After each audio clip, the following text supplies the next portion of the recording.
দেখে নাও আমার আজকের লাঞ্চ মেনুতে কি কি রয়েছে।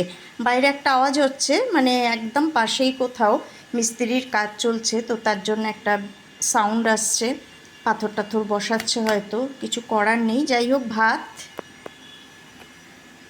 এখানে দেখতে পাচ্ছ ডুমুর সেদ্ধ। আসলে এই ডুমুরটা সেদ্ধ করে আমি জলটা খেয়ে নিয়েছি, আর ডুমুরটা কিন্তু আমি ফেলিনি। এটা একটু নুন দিয়ে মেখে ভাত দিয়ে খেয়ে নেবো। ওর সাথে একটা আলু সেদ্ধ দিলে ভালো হতো, কিন্তু আলুটা এমনিতেই খুব কম খাই, অ্যাভয়েড করি।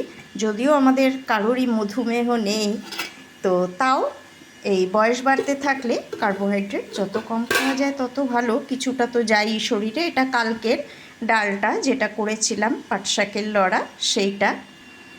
এখানে দেখো এঁচোড়ের একটা একদম নিরামিষ ডালনা করেছি।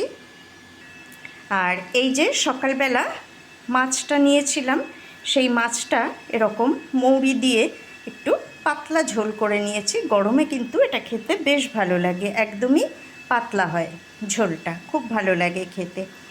আর এই যে এখানে রয়েছে একটুখানি শসা, পেঁয়াজ, টমেটো, লেবু সব নিয়েছি।